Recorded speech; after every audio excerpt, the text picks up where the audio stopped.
ഇന്ന് ഞാൻ അത്താഴത്തിന് എണീച്ചപ്പോൾ ഏകദേശം 4:45 ടൈം കഴിഞ്ഞിട്ടുണ്ടായിരുന്നു.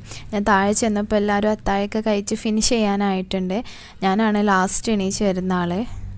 സാധാരണ അല്ലുൻ്റെ കൂടെ അങ്ങനെ അത്താഴത്തിന് എണീച്ച് വരലൊന്നുമില്ല. ഇന്നെന്തോ ഞാൻ താഴെ എത്തിയ ഉടനെ തന്നെ പെട്ടെന്ന് ഇറങ്ങി വന്നിട്ടുണ്ടായിരുന്നു. പിന്നെ ഫുഡൊന്നും വേണ്ടാന്ന് പറഞ്ഞ് നല്ല ദാഹമുള്ള പോലെ കുറേ വെള്ളം കുടിച്ചു. പിന്നെ ഞാൻ അത്താഴത്തിന് കുറച്ച് ഫ്രൂട്ട്സ് ഐറ്റംസ്, പഴവും വത്തക്കയും അങ്ങനെ കുറച്ച് ഫ്രൂട്ട്സ് ഐറ്റംസൊക്കെയാണ് കഴിച്ചിട്ടുണ്ടായിരുന്നത്. അതിന് ശേഷം നിസ്കാരമൊക്കെ കഴിഞ്ഞതിന് ശേഷം ഞാനും അല്ലും കിടക്കാണ്. അല്ലു എണീച്ചിട്ടില്ലെങ്കിൽ ഞാൻ കുറച്ച് സമയമൊക്കെ ഓതാൻ വേണ്ടിയിട്ട് സ്പെൻഡ് ചെയ്യാറുണ്ട്. ഇന്നിപ്പോൾ അല്ലു എണീച്ചുകൊണ്ട് ഞാൻ അവൻ്റെ കൂടെ അങ്ങോട്ട് കിടന്ന് ഉറങ്ങിപ്പോയി. പിന്നെ രാവിലെ എണീച്ചാൽ നോർമലി പിന്നെ അധികം കുക്കിങ്ങും ഇതൊന്നും ഇല്ലാത്തതുകൊണ്ട് പിന്നെ ക്ലീൻ ചെയ്തിടാനേ ഉണ്ടാവുള്ളൂ. അപ്പോൾ ഞാൻ അകൊക്കെ ഒന്ന് അടിച്ചു വാരി തുടച്ചൊക്കെ ഇടാണ്. ഇന്ന് ക്ലാസ്സൊക്കെ ഉള്ള ദിവസമായിരുന്നു. അപ്പോൾ സിസ്റ്റർ കോളേജിൽ പോയി, ബ്രദർ സ്കൂളിൽ പോയി. അപ്പോൾ അങ്ങനെ എല്ലാവരും പോയിട്ടുണ്ടായിരുന്നു. ഇതിനിടയ്ക്ക് ഞാൻ അല്ലുവിനെ അംഗൻവാടിക്ക് ആക്കാൻ വേണ്ടിയിട്ട് റെഡിയാക്കിയിട്ടുണ്ട്. അപ്പോൾ ഓന് എന്തെങ്കിലും ഒരു സാധനം എന്നും അംഗൻവാടിക്ക് പോകുമ്പോൾ കൊണ്ടുപോകണം. എന്തെങ്കിലും ഒരു ചെറിയ പാനിൻ്റെ മൂടി അങ്ങനെ എന്തെങ്കിലും ഒരു സാധനം കൊണ്ടുപോകണം. അപ്പോൾ ഇന്ന് മുറ്റത്ത് നിന്ന് എന്തോ ഒരു സാധനം കിട്ടിയിട്ടുണ്ട്.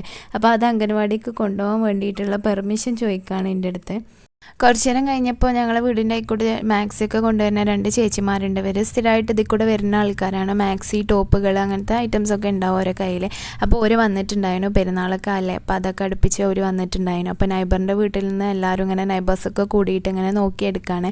അപ്പം ഉമ്മച്ചിക്ക് അധികം പറ്റിയില്ല. ഒക്കെ ഒരു അജ്രക്ക് പ്രിൻറ്റിൽ വരുന്ന മാക്സികളേനു. പിന്നെ ഈ ഒരു വൈറ്റിൽ പ്രിൻറ്റ് വരുന്ന മാക്സി കണ്ടപ്പോൾ ഇതിൻ്റെ ഉപ്പാൻ്റെ ഉമ്മാക്ക് വേണ്ടിയിട്ട് എടുത്തിട്ടുള്ളതാണ്. കയ്യിന് എലാസ്റ്റിക്കൊക്കെ വരുന്ന ഒരു മാക്സി ഉപ്പാൻ്റെ ഉമ്മാക്ക് വേണ്ടിയിട്ട് ഇതാണ് ഞങ്ങൾ എടുത്തിട്ടുണ്ടായിരുന്നത്. വേറെ മാക്സി ഒന്നും എടുത്തിട്ടുണ്ടായിരുന്നില്ല. പിന്നെ കുളി നിസ്കാരമൊക്കെ കഴിഞ്ഞിട്ട് ഞാൻ കുറച്ച് നേരമൊക്കെ ഒന്ന് റെസ്റ്റ് എടുത്തിട്ടുണ്ടായിരുന്നു. അത് കഴിഞ്ഞ് 3:30 ആയപ്പോൾ അല്ലുവിനെ കൊണ്ടുവരാൻ വേണ്ടിയിട്ട് ഞാൻ അംഗൻവാടി പോയപ്പോൾ അവൻ അവിടെ നല്ല കളിയിലേനു. ഒരുപാട് ഫ്രണ്ട്സൊക്കെ ഉണ്ട് അവിടെ. അപ്പോൾ ഫ്രണ്ട്സൊക്കെ ആയിട്ട് മുറ്റത്ത് ടീച്ചർ വണ്ടിയും ഇതൊക്കെ കൊടുത്തിട്ടുണ്ട്. അപ്പോൾ അതിലൊക്കെ നല്ല ഹാപ്പി ആയിട്ട് ഭയങ്കര രസമായിട്ട് കളിച്ചുകൊണ്ടിരിക്കുകയാണ്. പിന്നെ അംഗൻവാടി വിട്ടാൽ ഞാൻ എങ്ങോട്ട് അംഗൻവാടിക്ക് പോകുമ്പോൾ അവനെ ഞാൻ എടുത്ത് കൊണ്ടുപോകണം. അംഗൻവാടി വിട്ട് വരുമ്പോൾ പെട്ടെന്ന് ഓടി വീട്ടിലേക്ക് പോകും. പിന്നെ കുളിയൊക്കെ കഴിഞ്ഞതിന് ശേഷം ഞാൻ കുറച്ച് അമൃതം പൊടി ഉണ്ടാക്കി കൊടുത്തിട്ടുണ്ടായിരുന്നു. അപ്പോൾ അത് കഴിച്ചുകൊണ്ടിരിക്കുകയാണ്. അവനിപ്പോഴും പൊടിയൊക്കെ കഴിക്കാൻ ഭയങ്കര ഇഷ്ടമാണ് കേട്ടോ. അമൃതം പൊടി ആയാലും രായി ആയാലും അംഗൻവാടിയിൽ നിന്നൊക്കെ രായിൻ്റെ പായസമൊക്കെ കൊടുക്കുമ്പോൾ അവന് ഭയങ്കര ഇഷ്ടമാണ്. അത് കഴിക്കാൻ ഭയങ്കര ഇഷ്ടമാണ്. പിന്നെ അത് നമുക്ക് തലേ ദിവസത്തെ കറി ഉണ്ടായിരുന്നു. അപ്പോൾ അതൊന്ന് തിളപ്പിച്ച് വെക്കുകയാണ്. പിന്നെ നമ്മൾ ഉഴുന്ന് ദോശയാണ് ചുട്ടിട്ടുണ്ടായിരുന്നത് അന്ന്. അതിലോട്ട് ചിക്കൻ കടായി ഉണ്ടാക്കിയിട്ടുണ്ട്. വേറെ കറിയൊന്നും വെച്ചിട്ടുണ്ടായിരുന്നില്ല. തലേ ദിവസത്തെ കറി ഉള്ളതുകൊണ്ട് നമ്മൾ ചിക്കൻ കടായി ആക്കാമെന്ന് വിചാരിച്ച് അങ്ങനെ ആക്കിയതേനു. പിന്നെ ഉപ്പ അങ്ങടിയിൽ നിന്ന് ഒരുപാട് സാധനങ്ങൾ കൊണ്ടുവന്നിട്ടുണ്ടായിരുന്നു. പിറ്റേ ദിവസം നമ്മളെ വീട്ടിൽ നോമ്പ് തുറപ്പിക്കലാണ്. അപ്പോൾ അതിനുള്ള സാധനങ്ങളും ഒക്കെ ആയിട്ട് ഇപ്പോൾ ഒരുപാട് സാധനം കൊണ്ടുവന്നിട്ടുണ്ടായിരുന്നു. അപ്പോൾ അതൊക്കെ ഒന്ന് കവറിൽ നിന്നൊക്കെ ഒഴിച്ചിട്ട് ഒന്ന് അറേഞ്ച് ചെയ്ത് വെക്കുകയാണ്. പിന്നെ ജ്യൂസ് അടിക്കാനുള്ള ഐറ്റംസൊക്കെ എടുത്ത് ജ്യൂസ് അടിക്കാനൊക്കെ സ്റ്റാർട്ട് ചെയ്യാണ്.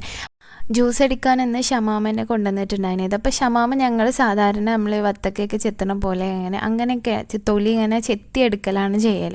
അപ്പോൾ ഞാൻ വീഡിയോസിലൊക്കെ കണ്ടിട്ടുണ്ടായിരുന്നു തൊലി ചെത്താതെ ഇങ്ങനെ സ്പൂൺ വെച്ചിട്ട് ചുരണ്ടി എടുക്കുന്നതായിട്ട് കണ്ടിട്ടുണ്ടായിരുന്നു. അപ്പോൾ ഞാൻ അമ്മച്ചിനോട് പറഞ്ഞു ഷമാമ ശരിക്കും ഇങ്ങനെയാണ് എടുക്കുക എന്നൊക്കെ പറഞ്ഞിട്ട് അമ്മച്ചിക്ക് കാണിച്ചു കൊടുക്കുകയാണ് എങ്ങനെയാണ് ഷമാമ ജ്യൂസ് അടിക്കാൻ വേണ്ടിയിട്ട് എടുക്കുക എന്നുള്ളത്. ഇങ്ങനെ സ്പൂൺ വെച്ചിട്ട് അതിൻ്റെ ഉള്ളിലെ സീഡൊക്കെ ഒഴിവാക്കിയിട്ട് സ്പൂൺ വെച്ചിട്ട് ഇങ്ങനെ ചുരണ്ടിയാണ് ഇത് എടുക്കുക എന്നുള്ളത്. കുറച്ചും കൂടി ഈസി ഇങ്ങനെയാണ് എന്നുള്ളത് കാണിച്ചു കൊടുക്കാനോ. പക്ഷേ ഇത് ഞാൻ ചുരണ്ടിയത് ശരിയാവാഞ്ഞിട്ടാണോ അതോ ഈ ഷമാമൻ്റെ പ്രശ്നമാണോ എന്നറിയില്ല. ഇത് ജ്യൂസ് അടിച്ച് കഴിഞ്ഞപ്പോൾ ചെറിയൊരു കയ്പ്പുണ്ടായിന് കേട്ടോ. ഇതുവരെ അങ്ങനെ ഇല്ലേനു. ഞങ്ങൾ ചെത്തിയിട്ട് അടിച്ചപ്പോൾ അങ്ങനെ ഇതുവരെ ഫീൽ ചെയ്തിട്ടില്ല. പക്ഷെ ഇങ്ങനെ എടുത്തിട്ടാണോ എന്താണെന്നറിയില്ല, ഒരു കയ്പ്പുണ്ടായിനു. പക്ഷെ ഇപ്പച്ചി ഷുഗർ നല്ലോണം കൺട്രോൾ ചെയ്യുന്നതുകൊണ്ട് ഇപ്പച്ചിക്ക് വേണ്ടിയിട്ട് നമ്മൾ ഒരു 5-6 ഈത്തപ്പഴമൊക്കെ ഇട്ടിട്ടാണ് അടിച്ചെടുക്കൽ. ജ്യൂസ് എല്ലാം അങ്ങനെയാണ് അടിച്ചെടുക്കൽ. അപ്പോൾ ആദ്യം ഇപ്പാക്ക് വേണ്ടിയിട്ട് മധുരം ഇടാതെ ജ്യൂസ് അടിച്ചിട്ട് എടുക്കുകയാണ്. അമ്മച്ചീൻ്റെ അപ്പുറത്ത് വത്തക്കയൊക്കെ കട്ട് ചെയ്തിട്ട് എടുക്കുന്നുണ്ട്. അപ്പോൾ ഷമാമിൻ്റെ വീട്ടിൽ എല്ലാവർക്കും ഷമാമിൻ്റെ ടേസ്റ്റ് ഇഷ്ടമല്ല, പ്രത്യേകിച്ച് സിസ്റ്ററിനൊന്നും ഇഷ്ടമല്ല. അപ്പോൾ ഓക്ക് വേണ്ടിയിട്ട് കുറച്ച് വാട്ടർ മെലൺ ജ്യൂസ് അടിച്ചെടുക്കണം. അതുപോലെ തന്നെ പിന്നെ കഴിക്കാനുള്ള വാട്ടർ മെലനൊക്കെ ചെത്തിയെടുക്കുന്നുണ്ട് അമ്മച്ചി. അപ്പോൾ ആദ്യം ഇപ്പാക്കുള്ള ജ്യൂസ് അടിച്ചിട്ട് എടുക്കുകയാണ്. അത് കഴിഞ്ഞതിന് ശേഷം പിന്നെ ഞങ്ങൾക്ക് ഷമാമ് മധുരം ഇട്ടിട്ട് ഒന്ന് അടിച്ചെടുക്കുന്നുണ്ട്. പിന്നെ അത് കഴിഞ്ഞതിന് ശേഷം അനിയത്തിക്ക് വാട്ടർ മെലൺ ജ്യൂസ് അടിച്ചെടുക്കുന്നുണ്ട്. അപ്പം 3 വിധം ജ്യൂസൊക്കെ അടിക്കുന്നുണ്ട് ഇന്ന്. അപ്പോൾ അത് ഷമാവ് ഞാൻ പറഞ്ഞ പോലെ സ്പൂൺ കൊണ്ട് ഇങ്ങനെ കോരിയെടുത്ത് നമുക്കതിൻ്റെ ഈ ഒരു തൊണ്ട് മാത്രം ഇങ്ങനെ റൗണ്ട് ഷേപ്പിൽ ഇങ്ങനെ കിട്ടും കേട്ടോ. അപ്പോൾ ഇതാണ് മറ്റേനേക്കാളും ഒന്നും കൂടി ഈസി. പക്ഷേ ഇതിലെന്തോ ഞാൻ പറഞ്ഞ പോലെ ഒരു കയ്പ്പ് ഫീൽ ചെയ്യുന്നുണ്ടായിരുന്നു. അത് കഴിഞ്ഞതിന് ശേഷം ഇത് വത്തക്കയും കൂടി അടിച്ചെടുക്കുന്നുണ്ട്. ദാഹം മാറാൻ നോമ്പ് തുറക്കുന്ന സമയത്ത് വത്തക്കൻ്റെ ജ്യൂസാണ് എനിക്ക് ഏറ്റവും ദാഹം മാറാൻ ഭയങ്കര ഹെൽപ്ഫുള്ളായിട്ട് തോന്നിയിട്ടുള്ളത് കേട്ടോ. പിന്നെ അങ്ങനെ അത് നമ്മൾ നോമ്പൊക്കെ തുറന്നിട്ടുണ്ട്. ഈത്തപ്പഴം ജ്യൂസ് ഐറ്റംസും ഫ്രൂട്ട്സും ഒക്കെ ആക്കിയിട്ട് നോമ്പ് തുറന്നിട്ടുണ്ട്. പിന്നെ ഇന്ന് പൊരിക്കടികളായിട്ടൊന്നും കൊണ്ടുവന്നിട്ടൊന്നും ഉണ്ടായിരുന്നില്ല. നമ്മളൊന്നും ഉണ്ടാക്കിയിട്ടുമില്ല, പുറത്തുനിന്ന് വാങ്ങിച്ചിട്ടുമില്ല. അപ്പോൾ നോമ്പ് തുറന്ന ഉടനെ തന്നെ നമ്മൾ ദോശയും കടായൊക്കെ കൂട്ടിയിട്ട് ഫുഡൊക്കെ കഴിക്കുകയാണ്. ഉപ്പച്ചി നോമ്പ് തുറന്ന ഉടനെ തന്നെ എൻ്റെ വീടിൻ്റെ അടുത്ത് തന്നെ പള്ളിയുണ്ട്. അപ്പോൾ അങ്ങോട്ട് പള്ളിക്കൊക്കെ പോകും. നോമ്പ് വീട്ടിൽ നിന്ന് തുറന്നിട്ടാണ് പള്ളിക്കൊക്കെ പോവുക. കാരണം പള്ളിക്കൽ മധുരയിട്ട ജ്യൂസൊക്കെയാണ് ഉണ്ടാവുക. അപ്പോൾ വീട്ടിൽ നിന്ന് തുറന്നിട്ടാണ് പള്ളിക്കൊക്കെ പോവുക. പിന്നെ അത് കഴിഞ്ഞതിന് ശേഷം പിന്നെ മഗ്‌രിബൊക്കെ നിസ്കരിക്കാൻ വേണ്ടിയിട്ട് നിൽക്കുകയാണ്. അപ്പോൾ എൻ്റെ കൂടെ നിസ്കരിക്കാൻ വേണ്ടിയിട്ട് അല്ലു തുണിയൊക്കെ എടുത്ത് വന്നിട്ടുണ്ട്. തുണി എടുത്തതിന് ശേഷം റുക്കുവും സുജൂദൊക്കെ ചെയ്യാൻ കഴിയുന്നുണ്ട് എന്നുള്ളതും കാണിച്ചു തരാണ്. അത് പിന്നെ ഓതലൊക്കെ കഴിഞ്ഞതിന് ശേഷം എനിക്ക് കുറച്ച് നോട്ട്സൊക്കെ എഴുതാനുണ്ടായിന്, അതിന് വേണ്ടിയിട്ട് ഇരുന്നിട്ടുണ്ടായിന്. അപ്പോഴാണ് ബ്രദറിന് ഇംഗ്ലീഷിലൊരു സ്റ്റോറി ടെല്ലിങ് കോമ്പറ്റീഷൻ എന്തോ ഉണ്ട്. അപ്പോൾ അതിന് വേണ്ടിയിട്ടൊരു സിമ്പിൾ സ്റ്റോറി വേണമെന്ന് പറഞ്ഞിട്ട് അത് എഴുതി കൊടുക്കുകയാണ്. അപ്പോൾ അത് എഴുതി കൊടുത്തപ്പോൾ എൻ്റെ കൈയക്ഷരം ഓന് വായിക്കാൻ കിട്ടണില്ല. അപ്പോൾ ഞാനതൊന്ന് വായിച്ച് പറഞ്ഞു കൊടുക്കുകയാണ്.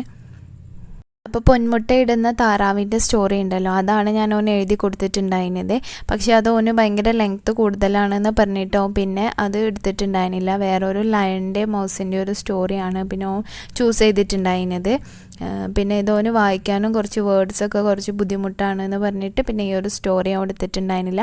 പിന്നെ ഓന് ഇംഗ്ലീഷിൽ എന്തോ ഒരു ആക്ഷൻ സോങ്ങും കൂടി വേണമെന്ന് പറഞ്ഞിട്ടുണ്ടായിരുന്നു. അപ്പോൾ ഒരു സ്റ്റോറിയും ഓന് എല്ലാ കാര്യങ്ങളിലും മിസ് എന്തെങ്കിലും പറഞ്ഞാൽ എല്ലാത്തിലും ഓന് പാർട്ടിസിപ്പേറ്റ് ചെയ്യണം, എല്ലാത്തിലും ഓന് എന്തെങ്കിലുമൊക്കെ വേണം.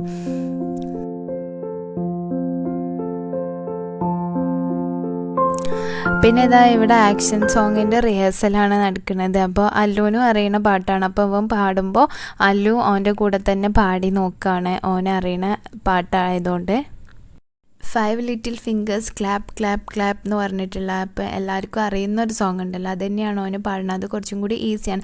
അവൻ ആദ്യം ജോണി ജോണി പാടാമെന്ന് പറഞ്ഞിട്ടുണ്ടായിരുന്നു. അപ്പോൾ ഞങ്ങൾ പറഞ്ഞാൽ അത് വേണ്ട, അത് പറ്റ ചെറിയ കുട്ടികൾ പാടുന്ന പാട്ടല്ലേ എന്ന് പറഞ്ഞിട്ട് അത് മാറ്റി പിടിച്ചതിനും. അങ്ങനെ പിന്നെ ഫുഡൊക്കെ കഴിച്ചതിന് ശേഷം അല്ലു ഇതേ ഉറങ്ങാൻ കിടന്നിട്ടുണ്ട്. ഞാനും ഉറങ്ങാൻ വേണ്ടിയിട്ട് റെഡി ആയിട്ടുണ്ട്. പിന്നെ അല്ലു ഉറങ്ങിയതിന് ശേഷം ചെറിയൊരു ഷോർട്സ് എഡിറ്റ് ചെയ്യാനൊക്കെ ഉണ്ടായിന്. അപ്പോൾ അതൊക്കെ കഴിഞ്ഞതിന് ശേഷമാണ് ഞാൻ കിടന്നിട്ടുണ്ടായിരുന്നത്. അപ്പോൾ ഈ ഒരു വീഡിയോ ഇവിടെ എൻജോയ്